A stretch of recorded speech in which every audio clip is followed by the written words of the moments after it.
ये भी कोई पूछने का है सवाल है।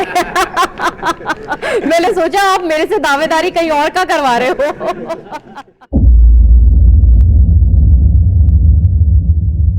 दिल्ली से आ सके, मुझे बहुत खुशी है कि मैं अपने पहले ही टर्म में वो काम वो हो सका, मैं करवा सकी।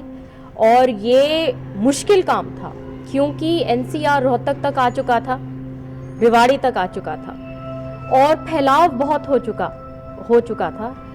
बहुत मुश्किल था कि भिवानी को लिया जाए एक तरफ रोहतक के बाद और रेवाड़ी के बाद हमारे महेंद्रगढ़ को लिया जाए, लेकिन प्रयास मेरे जारी रहे और इसके लिए मैं अपने लीडर्स को बहुत धन्यवाद करती हूँ, सोनिया जी का और कमलनाथ जी का विशेष धन्यवाद करती हूँ, जिन्होंने चौधरी सुरेंद्र सिंह जी के साथ अपनी पूरी मित्रता निभाई और ये काम हमारे क्षेत्र के लिए करके दिया।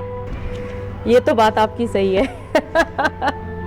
शुभचिंतक बहुत है, लेकिन देखिए मैं लोगों से उठकर आई हूँ, लोगों की प्रेम की वजह से, लोगों के लगाव की वजह से, और मेरे को जब भी शक्ति मिलेगी तो मैं मानती हूँ लोगों से ही मिलेगी। बहुत तमन्नाएं थी, मंशा थी कि अपने इलाके को बहुत आगे देखूं।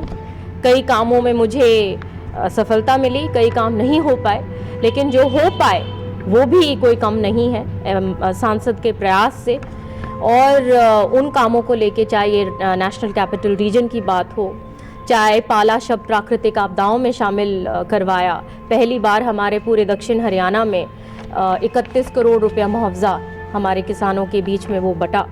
और अभी भी फिर जैसे जो सर्दी जिस तरीके से आ चुकी है, कोल्ड वेव जो चल रहा है, मैं प्रार्थना करती हूँ मालिक से कि हमारी किसानों की फसलें बची रहें। लेकिन अब वो एक सेफ गार्ड है, एक लॉ बन चुका है, एक प्राविधान आ चुका है कानून में, जहाँ पे पाला शब्द प्राकृतिक आपदाओं में शामिल हो चुका है और कॉम्पनसेशन, हमारे मुआवजा हमारे किसानों को मिलेगा।